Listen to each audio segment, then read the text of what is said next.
But yeah, everybody, we are here with Cody Gibson. He's coming off a big win against Chad and Hellinger. How are you feeling after that win, man? What are the feelings like in there? I mean, just trying to build momentum. It's weird how momentum works and how the energy kind of get with it. So, trying to utilize it, trying to use it, trying to keep the train rolling. So, uh, I think in this sport, it's easy to get, you think too far ahead. It's like, no, just think about the next thing in front of you, and then you start piling them up, and then you look back and be like, oh crap, I'm on a little, win streak, and that's what we're trying to get to. Sweet. Every fighter has a unique story, but I think yours is a little bit maybe different and more unique than other fighters. Being that you handle your school life and you're a UFC fighter, how do you handle that? My wife, Yeah. my honestly, like I when I'm in like this next training camp, I'm working, uh, and I'm just never I'm gone at 5 in the morning, and then I get home around 9 p.m. most days, and she has to take a big brunt, and I try to do as much as I can. I try to adjust my schedule to help her as much as I can. But when you got 3 kids and you both work full time, and I'm essentially working 2 jobs, so uh, yeah, I just she's the only reason I could really do it. But it's challenging for sure, and that's why we're kind of trying to maybe move on from teaching or take a break from teaching and focus on fighting after this semester. But I got to finish out, so um, I got one more fight where I got to do it this way. Hopefully, Awesome. One of the things I want to ask you, where did the Renegade come from? Is there a meaning behind it, or is it just something everybody's calling you? it originated. It was the mascot of my junior college wrestling, or junior college was the mascot was the Renegade, and so that's where it started. But then it followed me to the 4 year college I wrestled at, and it became like a I don't know what to say. We were just young and dumb, but kind of like a philosophy, like a way of living, and it's just a rejection of like the status quo, a rejection of doing things the way you're supposed to do them or you have to do them, and just kind of like I think it was just started as like a rebellious kind of idea of how you want to live your life, and uh, so me and some of my buddies from the wrestling team kind of developed it, and living like a renegade and what that meant, and yeah, it just kind of stuck with me through fighting from the get go. My buddies were the ones who were like, all right, well, if you're gonna do this fighting thing, then your nickname's got to be the Renegade. So, uh, it's funny because you guys probably know Josh Emmett. Mm-hmm. Yeah. Yeah. So when me and Josh wrestled together at Menlo College, and I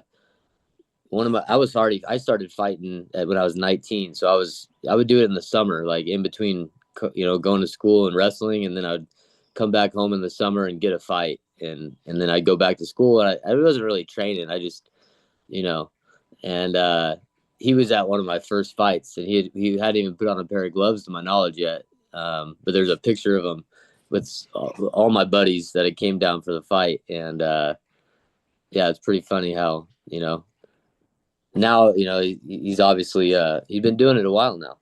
Yeah, it's Yeah, like a full that's circle moment now, Yeah, it just makes you feel old, I guess, but You were one of the first to implement the 12 to 6 elbow after they officially made it legal. What are your opinions on them making that legal after it being banned for such a long time? I mean, yeah, I think there's no if you think about the things we're allowed to do to each other in there. um you remember when like John Jones was the first one who started using that, like they called it the oblique kick, Yeah. but really it was trying to take their kneecap out, right? Like that's what it is.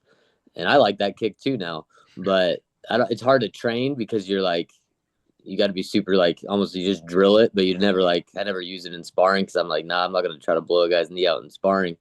But and a lot of people when that he did that and started utilizing that, criticized him and said that should be illegal. And I think I was one of them. I think when I first saw it, I was like, that just looks nasty. Like I don't like that. I don't like the look of it.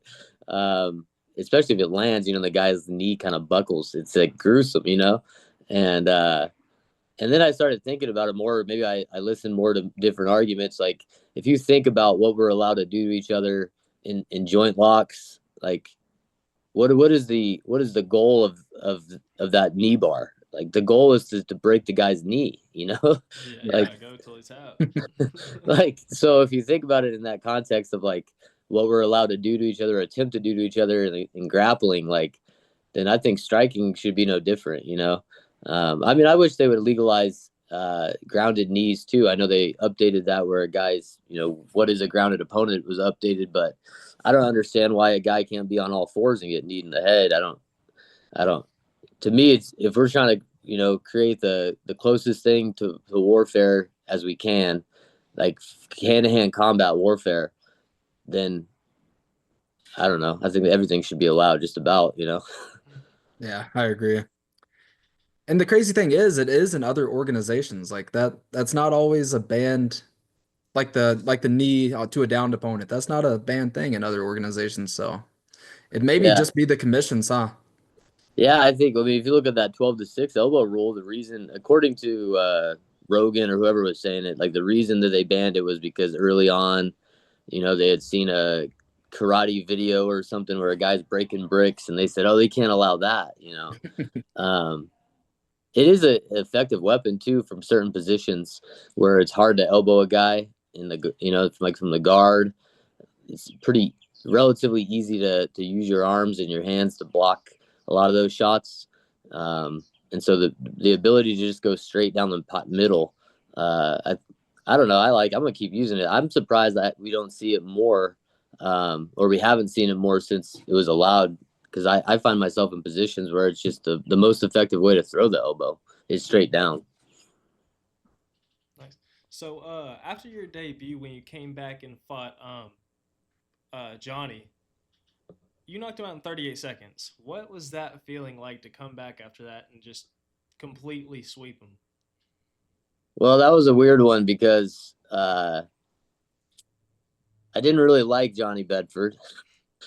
He was very loud and obnoxious, and he wore a bandana, and I'm not sure why.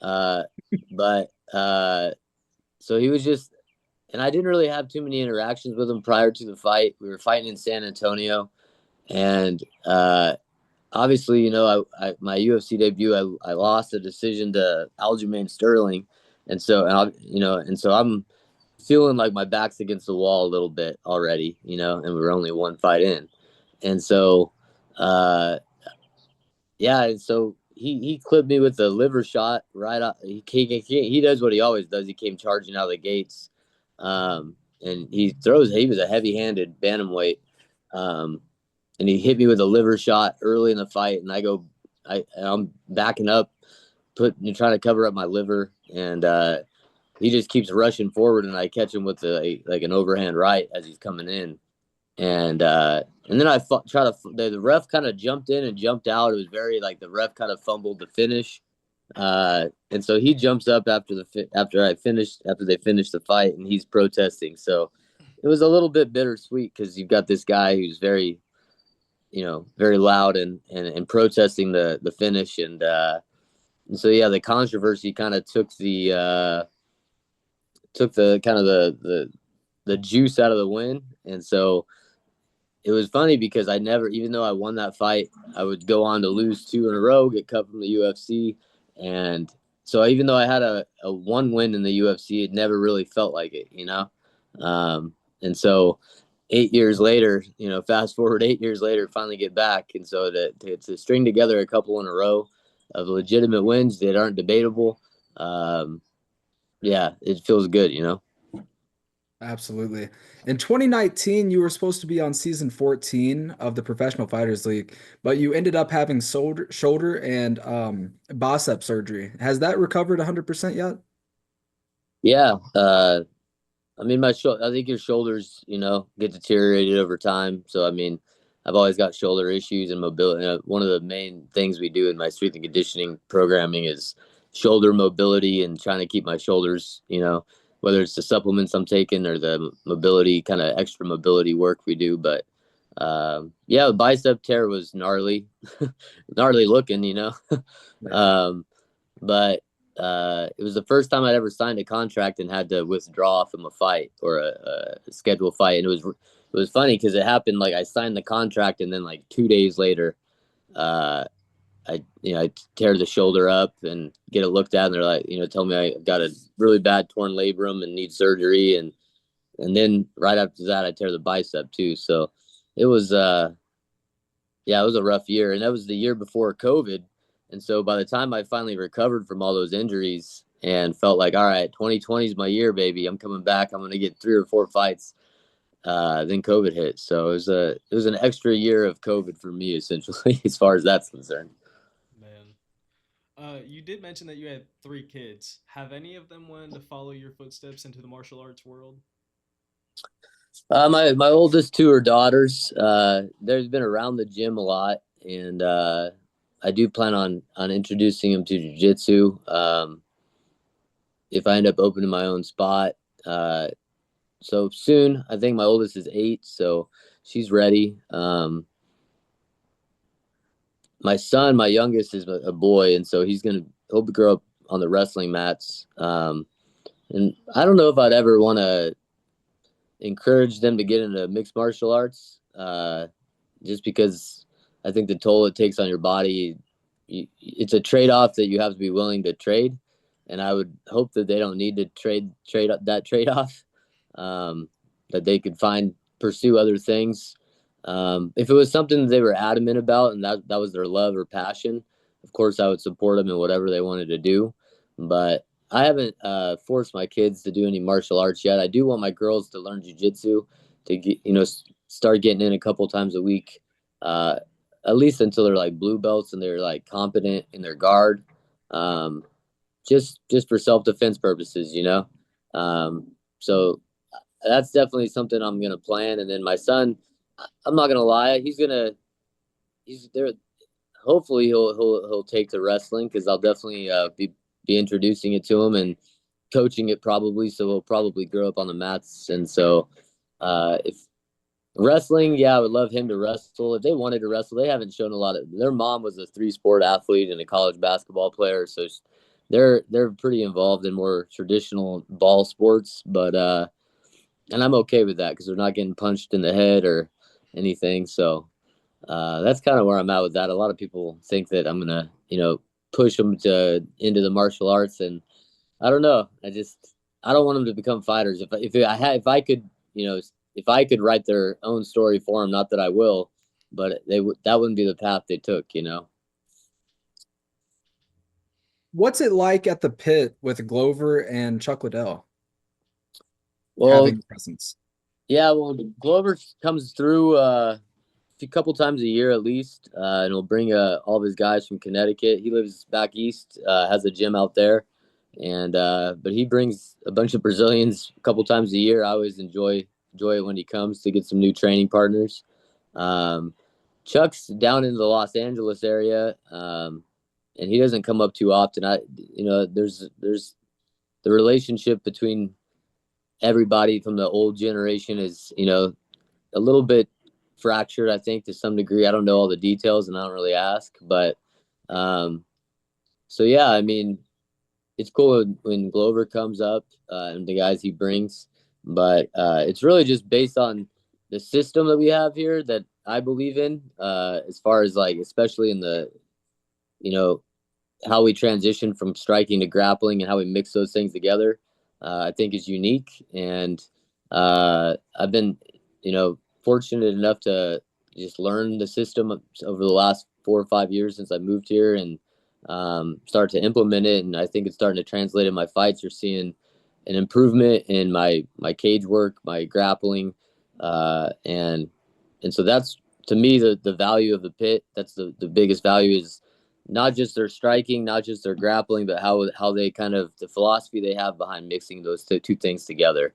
And so for me, we've got a small team of predominantly amateurs, a couple guys that are on the cusp of going pro, and it's small, but for me, like especially after some experiencing doing training camps at big gyms and being in Vegas for training camps and seeing what's beneficial about that, but also what you're missing in that, like you don't have that one-on-one attention. You don't have that relationship with the coach that I have here. And so that's really the biggest thing for me is the people I have around me and it's small, but it works for me. So that's what I love about it. Awesome. Awesome. What are some names we can be on the lookout for out of Pitt? You said you got a couple on the cusp of going pro. Who can we be on the lookout for? We've got a kid, he's like 22. His dad was an NCAA national champion and a silver medalist in the world championships. Sammy Hinson's his dad. His brother wrestled at Iowa and then transferred to.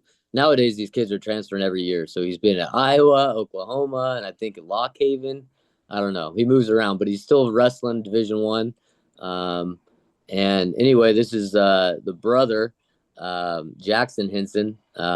He was an amateur on the scene in Missouri area, and he's since moved over here. He's been here for the last few years. It's been hard to find him fights.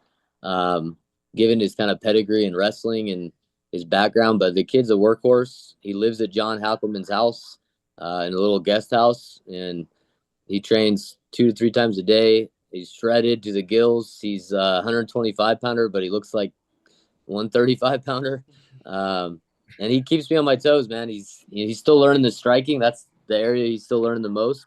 But his wrestling, his grappling are really high level, and his striking's coming along. So I think he's going to be the one, the obvious one in our gym that's going to be making some waves on the pro scene soon. Sweet. We'll be on the lookout for him. You're scheduled to face Damon Blackshear at UFC Fight Night 254. What can we expect to see from you that night? I mean, I've just done some preliminary film study on him. Haven't watched all of it yet, but I've got maybe 3 or 4 of his most recent fights I've watched. And he actually fought the same night I fought in Boston. He fought Mario Batista, and he was coming off that Twister win like 6 days prior. So there was a bunch of talk and hype about it, or about him, I guess. But yeah, he seems like a very well-rounded fighter. He's comes from a wrestling background, but he's black belt in jiu-jitsu. He spent some time in Thailand, so you can see how that kind of translates into his striking, is kind of a Muay Thai style striking. Long. I don't like fighting guys longer than me, so this is I've had to do it a couple times, but this will be one of them. He's my height is over an inch reach on me, so there's a lot of things that are challenging about him. He's good everywhere, which is exciting because it means I get to test myself against him in the striking department. I get to test myself against him in the wrestling department, and test myself in the grappling department, and see who's the better man. Sweet. You mentioned you fighting in Boston. Now I know the judges didn't favor in your way. I do believe that you did a hell of a fight that night. But what was your reaction when you found out that you got fight of the night on that such a big card, the night that Sugar got that belt? Yeah, it was. I mean, you don't really you see most often, especially those big pay-per-view cards. Getting the bonuses is usually left for the main card guys. If they put on big knockouts or big exciting fights, they're going to get the bonuses. And so it definitely wasn't something I was expecting. Um, and it was a weird thing too, because when you lose a fight, there's a lot of emotions involved in that, especially the culminating fight of that show and everything. And so it was kind of a bittersweet, I guess, silver lining. To me, the bonus was cool, but getting signed that was the goal of the whole show. And so whether it happened the way I thought it was going to happen, or it happened a different way, at the end of the day I accomplished that goal. And so here we are 2 years after the show, and I'm still here. So yeah, I think that was the most important thing to me, was like, well, this sucks that I lost, but there's a lot of positives to take out of it. Oh yeah. Fun fact, that 292 was actually my first pay-per-view, man, and that was a great card. You put on a great show that night, and yeah, take away whatever from it, but yeah, you put on a great fight that night, and then you put on a great show, man. Well, thank you. What else can we expect to see from you in the year 2025? I mean, I'm happy that they booked me first quarter of the year. It kind of puts me on track to have three fights this year. Um, I kind of wanted to get something booked, that first 4 months of the year, and then so I could, book something else in the summer and then something in the fall.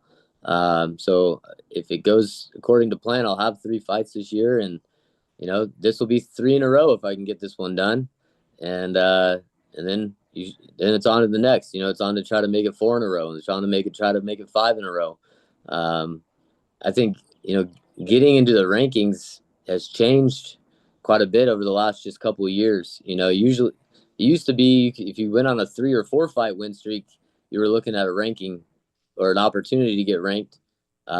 Today it seems like you need 6 or 7. And so it's about not looking too far ahead and just worrying about the hill I've got to climb in front of me. There's a lot of things around me as far as my personal life that are I've got to get sorted out this first half of the year so I could kind of position myself to make one last run toward the top. So that's kind of where my head's at, is just putting myself in the best position I can be in to give myself the best opportunity. And yeah, just let it all hang out, man. I don't have that much time left, so this has got to be an active and successful year for me. And that's every day I wake up. That's pretty much all I got to think about is making sure I'm doing the things necessary to give myself the best chance to make that happen. Sweet. Well, we're gonna be here for the streak, all 25. So. Well, Thank man, you. absolutely, absolutely. We'll be watching. But that's really all we have for you today. I appreciate you coming on the pod, and I appreciate your time. And if you have if you have anything for us, we would like to answer that. But if not, man, let the fans know where to find you. And yeah, that's really all we got, man. All right, yeah, I'm on Twitter and Instagram. I have a TikTok too, but I don't really understand it. So, the Twitter and Instagram is the Renegade 559. You can find me there. I just put family photos up, so I'm not very. I tried a little bit to be the social media guy, but it's not really my style. So, if you want to see my family photos, you can go there. Or if you want to talk about MMA or anything else on Twitter, I like Twitter actually. It's my favorite one. But yeah, I appreciate you guys having me. Thanks. Absolutely, man. God bless. All right, take care.